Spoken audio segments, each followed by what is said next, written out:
Hey guys, Thunder E here, and we've got two devices we will be gaming with. I'm talking about the Oppo Reno3 Pro and the Oppo Reno3 Pro 5G.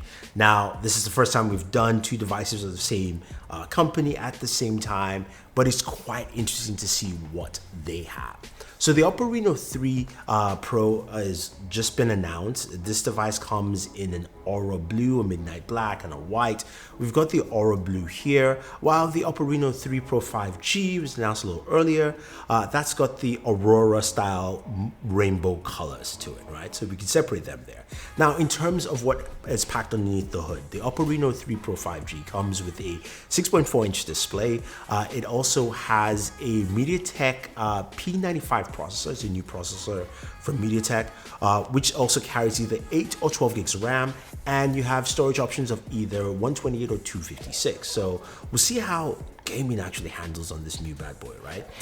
In terms of battery, you're looking at a 4025 milliamp battery, and it supports Voke charging up to 50% in 20 minutes. So that's actually pretty cool here. Now, what about the Oppo Reno3 Pro 5G? Now, that sports a 6.5-inch display. It's got the Snapdragon 765G processor, which is a 5G processor. You also have storage options which are similar, which of course are 128 and 256. RAM is also similar, 8 or 12 gigabytes. And your battery life, battery size and charging are the same for both devices.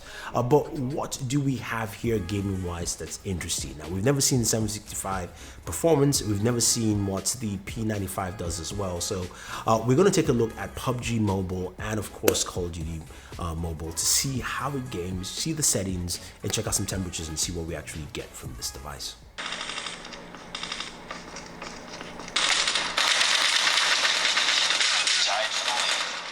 Changing mag!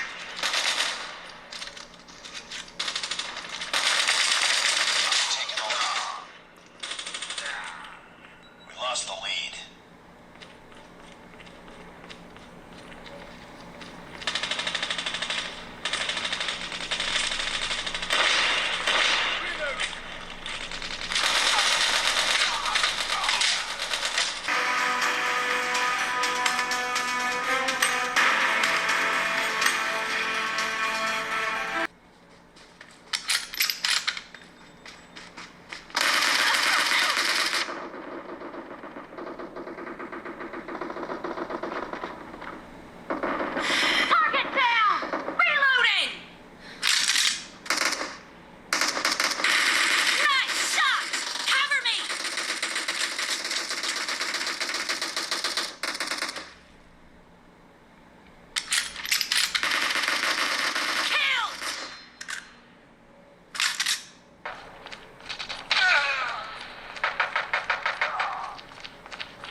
Standing by. Repeat. UAV recon standing by.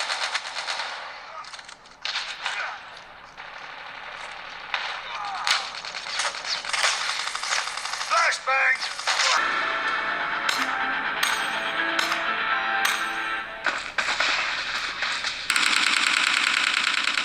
The blue team has scored for the first time!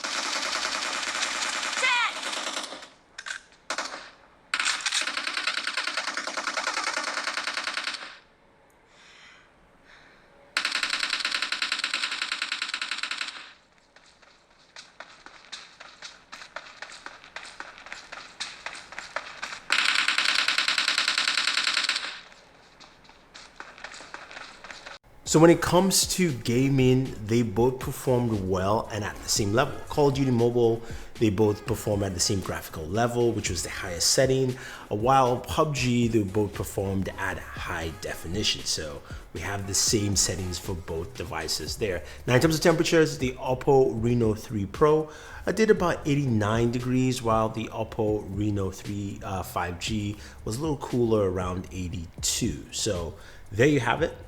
and that's actually pretty cool. Now, in terms of charging, as I mentioned, you do have, of course, VOOC charging, and it's really fast. So getting 50% in 20 minutes, it's something that's really nice, especially for devices at this price point. You've got a fingerprint sensor that's underneath the screen here with these devices, and you also have an array of cameras. Now, the Oppo Reno 3 has a 64 megapixel ultra clear camera that can shoot 108 megapixel images if you actually click the 64 megapixel button. You also have a 30 megapixel telephoto, 8 megapixel ultra wide, and 2 megapixel mono lens. And the front facing camera is a 44 megapixel lens with a 2 megapixel depth sensor. That's why you have that dual punch hole there in the front. While the Oppo Reno 3 Pro 5G sports a slightly different camera setup. Now, the main camera is a 48 megapixel. You have a 13 megapixel telephoto. You've got 8 megapixel ultra wide and 2 megapixel basically black and white, and then the selfie camera is a 32 megapixel camera. Now, these devices record at 4K, both of them together, and the images looked pretty good for what I saw. But we cared about gaming mostly with these bad boys, and I have to say though, for the price point and where they're slotted in, I like what they're offering. If you guys want to see more detailed gaming performance from these, let me know. I'll do a gaming review. I'll probably do that on my gaming channel for you guys there, something specific. So let me know if you want to see more from the Oppo Reno 3 Pro or the Oppo Reno 3 Pro 5G. Leave your thoughts down below. Don't forget to like, share, subscribe, and always enjoy your entertainment.